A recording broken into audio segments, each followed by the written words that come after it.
Hello everyone, I am Deepika Santdasani, your host, and you're watching Risk and Reality. Welcome to the podcast, the show where we try to bring new perspectives to conversations with people who have built their careers really big, challenged conventional paths, and continued to evolve both personally and professionally. Today's guest is a seasoned chartered accountant with over 13 years of experience spanning audits, investment banking, and strategic consulting. Currently serving as the Vice President at Upwisery, he works closely with mid-market enterprises, family offices, and ultra-HNIs to deliver bespoke financial and business solutions. Having transitioned from the structured world of audits into the fast-paced environment of investment banking, he brings a rare combination of technical depth and strategic thinking. Over the years, he has developed deep expertise in finance, investments, and business strategy, helping organizations navigate growth, complexity, and transformation. Beyond finance, he's also passionate about traveling. He enjoys spending time on the golf course, interest that perhaps reflects the discipline, balance, and perspective he brings into his professional life as well. Please join me in welcoming Aditya Roy. Thank you so much, Aditya. We're so glad to have you on this episode of Risk and Reality. Thank you so much. Thank you, Deepika, for having me. So, Aditya, I just want to talk about, a lot of us finance professionals, we are kind of good. We're very good at all the technical experience, the knowledge that we kind of carry, right? But when it comes to, say, business communications, when it comes to storytelling, when it comes to really networking, there is somewhere the lack that I see in a lot of professional, I wouldn't just say finance, because a lot of them are already becoming a package now. But in investment banking as such, where all this, competencies in terms of storytelling, communication, it really stands at a very utmost importance. And it really is important to kind of communicate with clarity, right? In that kind of an environment, how would you rate professionals who are good at, say, technical knowledge in comparison to the ones who are a package, who are also able to communicate and sell better? How do you think we are going to rate these individuals in market, and how would they find their spot in investment banking as such? Honestly, I would say technical skills gets you into the room, but communication keeps you there. And in IB, communication is very critical. Of course, not that technical skill is not required. It is very much required, but communication is something which is key for us. Why? Number one, our interactions is first of all, it's very client facing. Yeah. I mean, I'm rarely behind a laptop. I'm rather more client facing. I'm meeting an investor, I'm meeting a client, I'm talking to my peers, I'm talking to my colleagues, I'm talking to my seniors, I'm talking to my juniors. So it's all communication. What are you trying to communicate? That's very critical, because what we sell is services. I mean, time. Time is something, is what we build at. We build per hours. So if I don't communicate properly, the entire chain goes hayward, because we are always busy. That's one thing. And why we are always busy? Because if I don't communicate well to my peers or to my clients, things go hayward. Number two, it's all about storytelling. Okay, there is a balance sheet, there is a business, but promoters knows the business the best, because he has been doing past 30, 40 years what probably I'm just understanding that entity, he would know the best. But probably what he lacks and why he needs us is that probably the storytelling about his business. Right. Number two, convincing an investor why is his company the right place to invest. Right. So it's all about how we build up a story onto it, because everyone has worked hard. I mean, I'm probably an investor doing probably a 200-300 crore of top line. Yeah. I mean, of course, he has put his heart and soul into it. But probably when it's when it's the time to take the next jump, probably he needs that capital. And if he needs that capital, he has to tell that story to the investors. And that's where we come in. So storytelling is very critical. Probably a financial model as well. When we prepare, you can explain it to an investor. Yeah. Per se, as in, okay, these are the assumptions I've taken. But if I don't able to explain a financial model to my client or to an investor, it is just an Excel sheet. Yeah. So how you build up, how is your storytelling vis-a-vis the numbers, and the numbers and the story you're telling is to talk to each other. Right. So that's very critical. And one thing is very critical is networking. I mean, unless you network well, I mean, you should try to leave an impression on a meeting.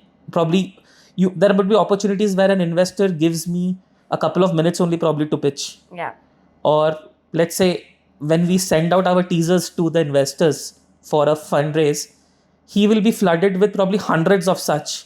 Yeah. what it makes that, okay, in 5 minutes, where probably my mentor or my partners whom I work with, they tell you should be able to grab an investor's attention in for next 3 to 4 minutes. Yeah. And being on Instagram Reels, is the attention span has gone down. Yes. So in 5 minutes I'm able to tell a story, then he will at least see my mail or probably Yeah. speak to me and like, okay, Aditya, what is this about? What is this company Yeah. doing? Yeah. So as I said, it's all communication, and this skill, it was a hard way for me. I'm still learning, not that I am Yeah. perfect, but yes, this is very critical in our business. Wonderful. I think communication is the way forward, and I believe myself that if you're able to kind of communicate with clarity, transparently, I guess you are sold. You're halfway there in any conversations, where in any of the rooms that, for that matter, really.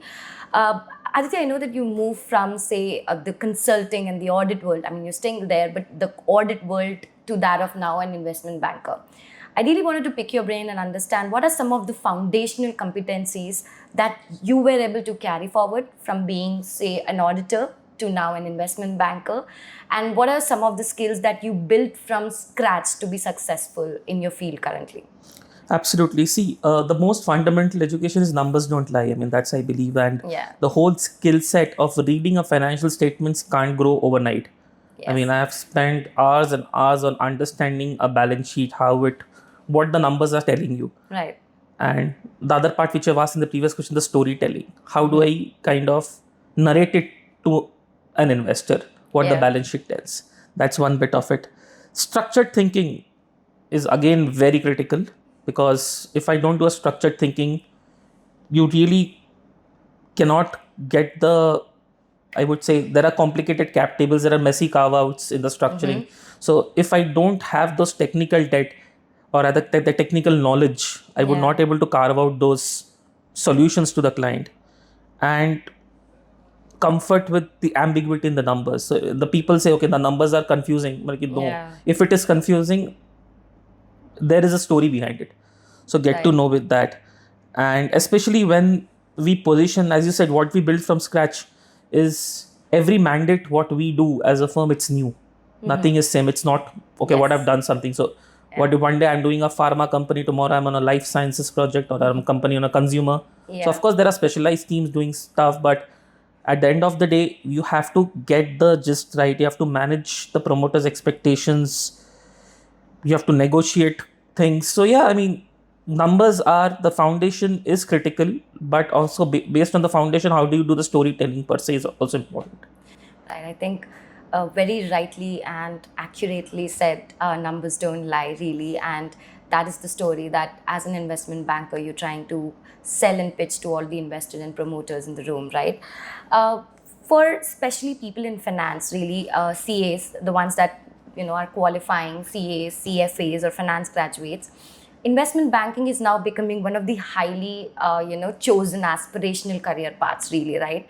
For those kind of young professionals who are trying to bud in this industry, what would you say the roadmap should be like in terms of technical skills, practical exposures, networking? What is the kind of mindset that they should enter investment banking as an industry with? Well, honestly, when I was also shifting, I had the same question, and probably I was advised the three things which is very critical. First is your technical debt, your sector fluency, and third is the mindset. Right. It's the most important aspect. But in technical debt, I would say, let's say if you talked about CFAs and the young CAs who are kind of viewing your podcast, so one important thing is get the basics funda correct. I mean, Yeah. I interview a lot of people, and it is just not about passing exams. It's about understanding what you do. Now, let's say you're preparing a financial model. The whole basis of like, why are you preparing it? You have to question yourself. Why I'm doing this? Why that discount rate? Why I am taking a revenue assumption? Like what if a client is telling you have to take a revenue assumption Yeah. on certain XYZ basis? What is the question? Start questioning yourself. Right. That's most critical. Number two is the sector fluency. I would say pick up 2-3 sectors. You can't be master of all the sectors, and every course. sector has their own niche. Yeah. And you need to have a lot of technical skills because right now probably I'm handling a bit of the pharma clients. So Right. I flunked in chemistry in my 8th. I never thought I will do pharma, read about the chemistry behind it. Yeah.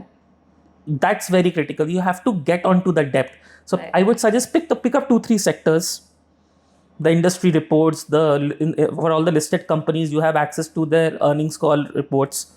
Read out their quarterly reports. What is the industry trying to say? There's so many reports available today on the web. Yes. So you can absolutely go and get depth of it.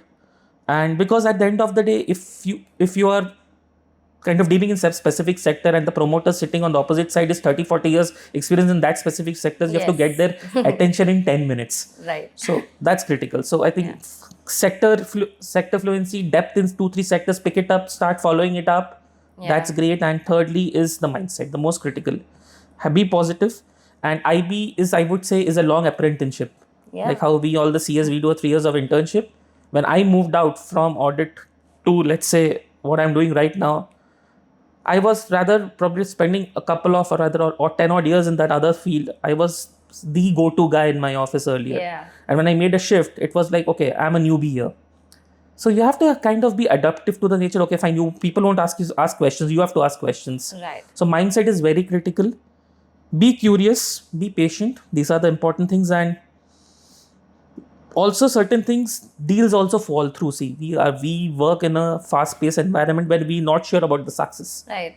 It's not per se, okay, I took an assignment, I'm going to close it. So fundraise is all about juggling it out, reaching it to the right investors. So let's say there are situations where the deal probably we have worked for a couple of years and it didn't go through. The mindset is to be positive. So these are the 3 things: technical debt, sector fluency, and mindset. Absolutely. I think I call it the story of 5 whys. Everything that I'm trying to do on a daily basis, I question myself 5 times, like why, leading to another set of response, and then leading to another question of why.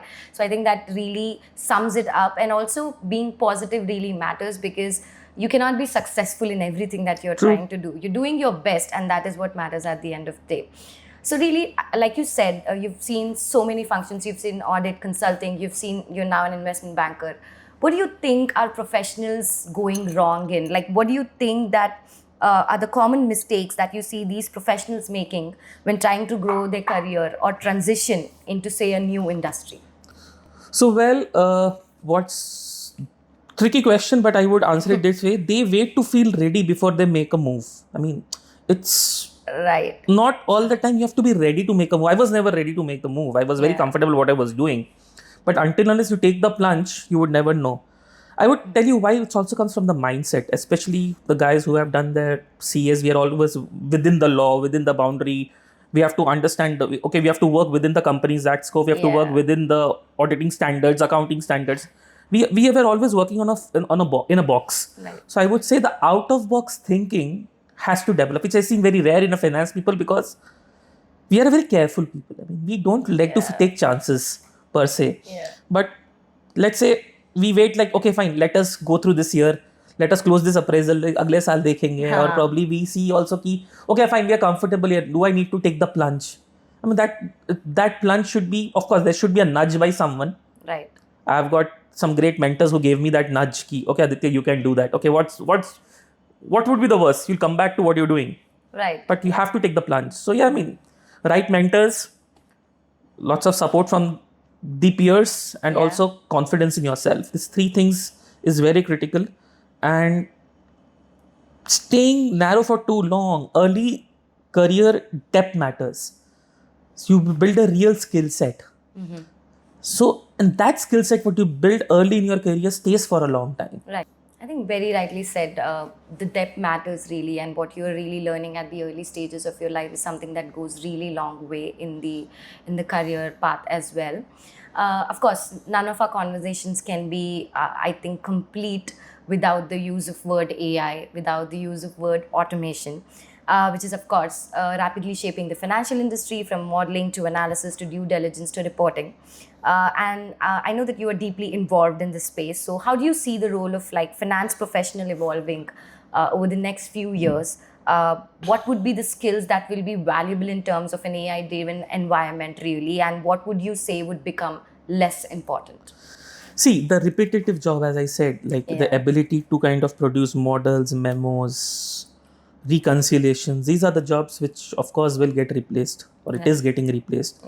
But one thing we understand is that how do we leverage it out? I don't see it's a threat, but it's an opportunity wherein, okay, as a probably if I'm leading a firm or at my scale, I know that, okay, what earlier 3 people used to do for me, Yeah. I need 1 Correct. or 2.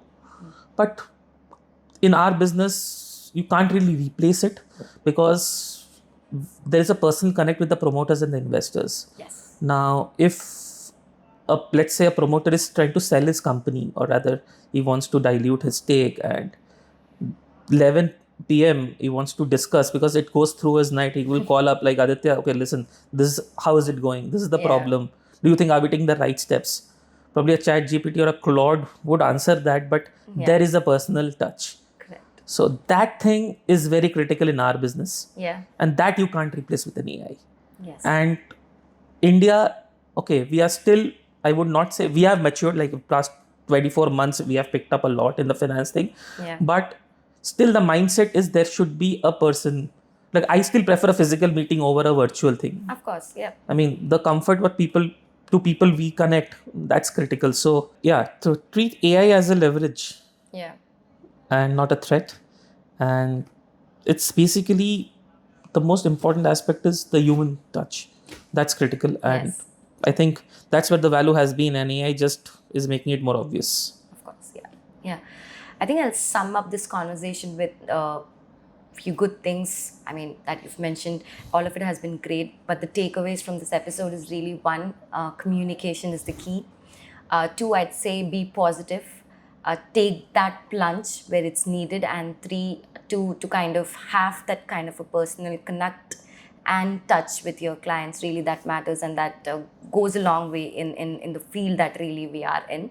Thank you so much, Aditya. This has been a great and a very, very insightful conversation. Well, thanks, Deepika. This was interesting, and yeah, I mean, not really used to it, so much cameras around, and more comfortable in the boardroom than in this place. But yeah, thanks for having me here, and all the best. Thank you so much for being a part of Risk and Reality. And for our viewers, thank you so much. I've heard some great feedback for Risk and Reality. And stay tuned in. Watch this space for more such episodes and insights. We are going to get some thoughtful conversations in our upcoming episodes as well.